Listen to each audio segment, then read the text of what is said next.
আসসালামু আলাইকুম ওরহমতুল্লাহ। সুপ্রিয় শিক্ষার্থীবৃন্দ, আশা করি তোমরা সবাই ভালো আছো। এই ভিডিওটা মূলত তৈরি করছি ষষ্ঠ থেকে নবম শ্রেণীর শিক্ষার্থীদের জন্য। তোমরা জানো যে ডিসেম্বর মাসে হচ্ছে তোমাদের বার্ষিক মূল্যায়ন পরীক্ষাটা অনুষ্ঠিত হবে। এই বার্ষিক মূল্যায়ন পরীক্ষায় তোমাদের পরীক্ষার প্রশ্ন পদ্ধতি নিয়ে হচ্ছে আজকের ভিডিওতে আলোচনা করব। সর্বশেষ যে সংবাদটা আমরা সংগ্রহ করেছি সেটাই তোমাদের সাথে আজকে শেয়ার করব, ঠিক আছে? নতুন পরীক্ষা পদ্ধতির ব্যাপারে কী সিদ্ধান্ত নিয়েছে এনসিটিবি? জাতীয় শিক্ষাক্রম 2022 এর সাথে চলমান মূল্যায়ন পদ্ধতি নিয়ে আলোচনা সমালোচনা আছে শুরু থেকেই। এই শিক্ষাক্রমের মূল্যায়ন নিয়ে এসেছে এক এক সময় এক এক সিদ্ধান্ত।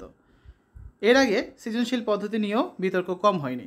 2022 শিক্ষাক্রম কোনটা? তোমরা যে এতদিন নতুন কারিকুলামে যে বইটা পড়ছিলে ষষ্ঠ থেকে নবম শ্রেণীর শিক্ষার্থীরা এখনও পড়ছো, বিদ্যালয়ে এখন এই বইটাই পড়ানো হচ্ছে, সরকার থেকে বলা হয়েছে, কারণ এই বছর তো আর বই দেওয়া সম্ভব না, নতুন বই, তাই এখনও নতুন কারিকুলামটাই কিন্তু চলছে। সেই নতুন কারিকুলামটাই হচ্ছে জাতীয় শিক্ষাক্রম 2022, ঠিক আছে? এই মূল্যায়ন পদ্ধতি তোমরা একবার শুনেছিলে যে তোমাদের হচ্ছে 50-50 মার্কসের মূল্যায়ন হবে, একবার শুনেছো 35-65, আবার শুনেছো কি শিক্ষণকালীন মূল্যায়নের উপর থাকবে 20% মার্কস, মানে এক একবার এক এক নিয়ম, কোনোটাই কিন্তু ফাইনাল হয়নি। এর আগে যখন সৃজনশীল পদ্ধতি ছিল তার আগে 22 সালের আগ পর্যন্ত সেটা নিয়েও কিন্তু বিতর্ক কম হয়নি। তাই তো শিক্ষার্থী লব্ধ জ্ঞানের কতটুকু অর্জন করতে পারলো তা যথাযথভাবে মূল্যায়ন করতেই ইতিমধ্যে নতুন পরীক্ষা পদ্ধতির ব্যাপারে সিদ্ধান্ত নিয়েছে এনসিটিবি। এই সংস্থাটির দাবি এতে পড়াশোনায় মনোযোগ বাড়বে শিক্ষার্থীদের। 2010 সালে মাধ্যমিকে প্রথমবার বাংলা এবং ধর্মশিক্ষা বিষয়ে সৃজনশীল পদ্ধতিতে পরীক্ষা হয়। পরে পর্যায়ক্রমে অন্য বিষয়গুলো এই একই পদ্ধতির কিন্তু আওতায় চলে আসে। কারণ বর্তমানে যারা হচ্ছে আগের কারিকুলামে পড়ছে, ধরো এবার যারা দশম শ্রেণীতে অলরেডি পড়ে, যারা হচ্ছে 25 সালে এসএসসি পরীক্ষা দিবে, তাদের কিন্তু সব বিষয় সৃজনশীল রয়েছে, প্রত্যেকটা বিষয়ে তাদের সৃজনশীল প্রশ্নে পরীক্ষা দিতে হয়। যেমন বাংলায় তারা 70 মার্কস সৃজনশীল প্রশ্নে পরীক্ষা দেয়, 60টা সৃজনশীল লেখে এবং 30 মার্কস থেকে এমসিকিউ। আবার সায়েন্সের সাবজেক্ট যেমন ফিজিক্স কেমিস্ট্রি 5টা সৃজনশীল লেখে 50 মার্কসে, 25 থেকে এমসিকিউ, এগুলো 75 আর 25 থেকে ব্যবহারিক, মানে প্রতিটা বিষয় সৃজনশীল রয়েছে। তো মাধ্যমিকের পাশাপাশি উচ্চ মাধ্যমিকেও কিন্তু শুরু হয় সৃজনশীল, বর্তমানেও তা রয়েছে। তো প্রশ্নে একটি উদ্দীপকের আলোকে জ্ঞানমূলক, অনুধাবনমূলক, প্রয়োগমূলক এবং উচ্চতর দক্ষতামূলক এই 4 ধরনের উত্তর লিখতে হতো। অবশ্য পরে এই সৃজনশীল পদ্ধতি নিয়েও বিতর্ক কিন্তু কম হয়নি। অর্থাৎ যারা সৃজনশীল প্রশ্ন সম্পর্কে কোনো আইডিয়া আছে বা জানো, 6-7 যারা পড়তে, এখন যারা 8-9 পড়ে, তারা কিন্তু হয়তো জানার কথা সৃজনশীল পদ্ধতি কী ছিল। একটা উদ্দীপক দেওয়া থাকে, সেখান থেকে হচ্ছে 4 ধরনের 4টা প্রশ্ন থাকে, 1 নম্বরের প্রশ্ন, 2 নম্বরের প্রশ্ন, 3 নম্বর এবং 4 নম্বরের প্রশ্ন।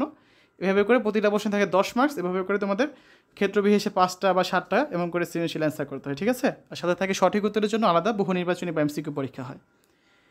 এরপর প্রণীত হলো জাতীয় শিক্ষাক্রম 2022, যেটা হচ্ছে নতুন কারিকুলাম, যেটা যা 2023 সাল থেকে বাস্তবায়ন শুরু হয়েছে। কিন্তু এটি করতে গিয়ে ধরা পড়ে নানান ধরনের অসঙ্গতি। সবচেয়ে বেশি বিতর্ক হয়েছে এর মূল্যায়ন পদ্ধতি নিয়ে। কখনো বলা হয়েছে লিখিত পরীক্ষা নয়, পুরোটাই হবে শিক্ষণকালীন মূল্যায়ন। আবার কখনো বলা হয়েছে 65% হবে লিখিত আর 35% হবে শ্রেণীভিত্তিক মূল্যায়নের কথা। ব্যাপারটা তোমাদের বুঝিয়ে বলি, তোমরা যে বইয়ের ছকগুলো পূরণ করো বা তোমরা যে ক্লাসে প্রতিদিন যে কাজগুলো করো, একক কাজ, দলগত কাজ, এর উপর 35% হওয়ার কথা ছিল। আর 65% হচ্ছে তোমাদের যে পরীক্ষাটা দিয়েছো তোমরা, সেই পরীক্ষাটা হওয়ার কথা ছিল। তো গত বছর যে পরীক্ষাগুলো হয়েছিল, তোমরা দেখেছিলে যে পরীক্ষা 10 দিন 15 দিন আগে তোমাদের সামাজিক মূল্যায়নে অ্যাসাইনমেন্টগুলো দিয়ে দেওয়া হতো, সেই অ্যাসাইনমেন্টগুলো করে তোমরা জমা দিতে। এবার একটু ভিন্নতা এসেছে, এবার হচ্ছে পরীক্ষার প্রশ্ন সকালে দেওয়া হতো, যদিও আগের রাতে প্রশ্নগুলো তোমরা পেয়ে যেতে, সেই প্রশ্নগুলোর উত্তরগুলো সলভ করে তোমরা পরীক্ষা দিতে। কোনোটাই কিন্তু কাজের না আসলে। তো সবশেষ ষান্মাসিক সামষ্টিক মূল্যায়নে দেখা গিয়েছে মোট 5 ঘন্টার পরীক্ষা হয়েছে, যেখানে 2 ঘন্টা বিভিন্ন অ্যাক্টিভিটিস আর 3 ঘন্টা লিখিত পরীক্ষা। কোথাও কোথাও কম বেশি হয়েছে, এটা তোমাদের স্কুল ভিত্তিক আলাদা হতে পারে। তো সারা দেশে একই প্রশ্নের মূল্যায়ন হয়, যা জাতীয় শিক্ষাক্রম ও পাঠ্যপুস্তক বোর্ড থেকে প্রণীত। মূল্যায়নের সময় আবার বই দেখে লেখার সুযোগও রয়েছে, মানে সব মিলিয়ে একটা হজবল অবস্থা। আর প্রশ্ন আগের রাতে পেয়ে যাওয়া, সেই প্রশ্নের উত্তর পেয়ে যাওয়া, সেটা তো ছিলই। এছাড়াও হচ্ছে তোমরা কিন্তু অনেকে দেখেছো যে ডিভাইস থেকেও পোলাপাইন পরীক্ষা দিচ্ছে আর কি, ঠিক আছে? বিভিন্ন বিদ্যালয়ে ছেলে মেয়েদের দেখা গেছে ডিভাইস দেখে পরীক্ষা দিতে। তো এমন মূল্যায়নে অনেক শিক্ষার্থী ও অভিভাবকই হয়েছে তিক্ত বিরক্ত। একজন শিক্ষার্থী বলেন, এই মূল্যায়ন পদ্ধতি মোটেও আমাদের ভবিষ্যতের জন্য কার্যকর না। আমাদের মূল্যায়ন বা কারিকুলাম পদ্ধতি এমনভাবে তৈরি করা হোক যেটা আমাদের ভবিষ্যতের জন্য কার্যকরী হবে, আর আমরা যেন দক্ষ নাগরিক হিসেবে গড়ে উঠতে পারি। কারণ দেখবে তোমরা যে দলগত কাজগুলো করতে, সেখানে দেখা যেত যারা ভালো স্টুডেন্ট তারাই মূলত কাজগুলো করতো, আর যারা গ্রুপ লিডার ছিল আর কি, বাকিরা কিন্তু বসে থাকতো, সবাই কিন্তু কাজ করতো না। ক্ষেত্রবিশেষে ডিফারেন্স হতে পারে, তবে বেশিরভাগ জায়গায় এটাই কিন্তু হতো। তাতে কিন্তু আসলে সঠিক মূল্যায়নটা কিন্তু হচ্ছিল না। তো একজন অভিভাবক বলেন, আমার তো মনে হয় না যে আমার বাচ্চাদের এমন কিছু শিখেছে। যেভাবে পরীক্ষা হয়েছে সেটা আদৌ পরীক্ষা কিনা তা নিয়েই আমার সন্দেহ হয়। আর এই মূল্যায়ন আসার পর আমার বাচ্চা তো পড়তেই বসতো না, পড়তে বসতে বললেও পড়েনি। তো তোমরা যারা কিছুটা ফাঁকিবাজ আছো, তোমাদের কাছে হয়তো ভালো লাগবে না, তোমাদের কাছে নতুন কারিকুলামটাই ভালো লাগতো, কারণ পড়াশোনা কম ছিল, ঠিক আছে? তো বাস্তবিক অর্থে কিন্তু আসলে এই কারিকুলামটা অতটা ভালো ছিল না তোমাদের সঠিক শিক্ষা অর্জনের জন্য। তো দেশের পট পরিবর্তনের পর অন্তর্বর্তীকালীন সরকার এই হযবরল মূল্যায়ন পদ্ধতিতে পরিবর্তনের সিদ্ধান্ত নিয়েছে। তাহলে কি ফিরছে সৃজনশীল পদ্ধতিতে নাকি অন্য কিছু? নতুন যে পদ্ধতি আসছে তাতে শিক্ষার্থী কি আগের মতোই পড়ার টেবিলে ফিরবে? জাতীয় শিক্ষাক্রম ও পাঠ্যপুস্তক ইতিমধ্যেই নতুন পরীক্ষা পদ্ধতির ব্যাপারে সিদ্ধান্ত নিয়েছে। এই বছর ষষ্ঠ থেকে নবম শ্রেণীতে বার্ষিক পরীক্ষায় 30% হবে তোমাদের শিক্ষণকালীন মূল্যায়ন। অর্থাৎ এই যে তোমরা যে ষান্মাসিক মূল্যায়ন পরীক্ষা দিয়েছো, তারপর থেকে বইয়ের যে অংশগুলো বাকি রয়েছে, আমি কিন্তু কিছুদিন আগে ষষ্ঠ থেকে নবম শ্রেণীর বার্ষিক পরীক্ষার জন্য সিলেবাসগুলো আপলোড দিয়েছিলাম। সেখানে হচ্ছে পৃষ্ঠা নাম্বারগুলো লেখা আছে, কত থেকে কত পৃষ্ঠা তোমাদের পড়তে হবে। যদিও সেটা বোর্ড থেকে আসেনি, আমি নিজেই হচ্ছে তোমাদের দিয়েছিলাম, এটা তোমরা পড়তে পারো। তো সেই সিলেবাস অনুযায়ী পড়তে থাকো। বইয়ের যে ছকগুলো আছে, যে একক কাজ আছে, দলীয় কাজ, জোড়ায় কাজ, যেগুলো আছে এগুলো ভালো করে পড়ো। এখান থেকে কিন্তু 30% বা 30% মূল্যায়ন কিন্তু হয়ে যাবে। আর বাকি 70% বা 70% মূল্যায়ন হবে লিখিত পরীক্ষা। এখন লিখিত পরীক্ষার জন্য কী আসবে দেখো। লিখিত পরীক্ষা 70%-এর জন্য 100 নাম্বারের পরীক্ষা দিতে হবে। জিনিসটা হচ্ছে কি, পরীক্ষা হবে 100 নাম্বারেরই, সেই 100 নাম্বারে তুমি যাই পাবে সেটা 70-এ কনভার্ট করা হবে। ধরো তুমি 100-তে 70 পেলে, তাহলে 70-এ তুমি কত পাবে? 49, ঠিক আছে? ধরো 100-তে তুমি 50 পেলে, 70-এ তুমি কত পাবে? 35। এভাবে করে হিসাব করা হবে, ঠিক আছে?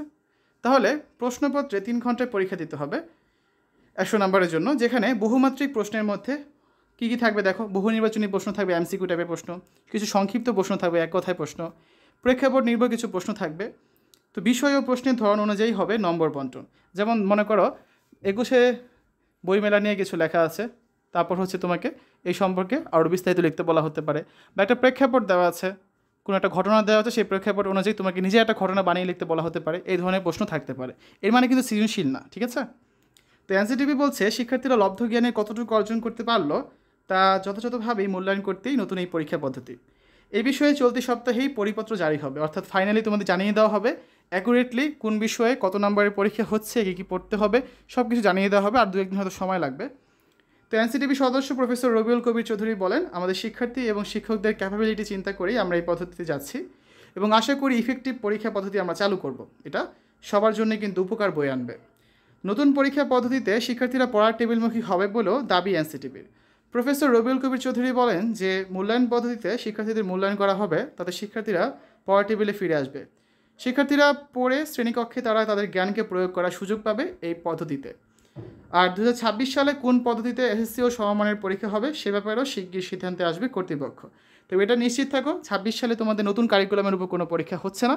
হয় এখন যে পদ্ধতি করেছে যে 30% হচ্ছে শিক্ষণকালীন, 70% হচ্ছে তোমাদের বার্ষিক পরীক্ষা বা ষান্মাসিক পরীক্ষা হবে, যেখানে হচ্ছে তোমাদের কিছু এমসিকিউ, কিছু রিটেন, সংক্ষিপ্ত প্রশ্ন, বড় প্রশ্ন থাকবে। অথবা আগের সৃজনশীল পদ্ধতি বা আর নতুন কোনো পদ্ধতি তৈরি করতে পারে তারা, সেগুলো তোমাদের শীঘ্রই জানিয়ে দেওয়া হবে। তবে 26 সালে কিন্তু এসএসসি পরীক্ষা হবে। আগামী বছর নতুন বই পাবে তোমরা, এবং সায়েন্স, কমার্স, আর্টস বিভাগ বিবেচন থাকবে।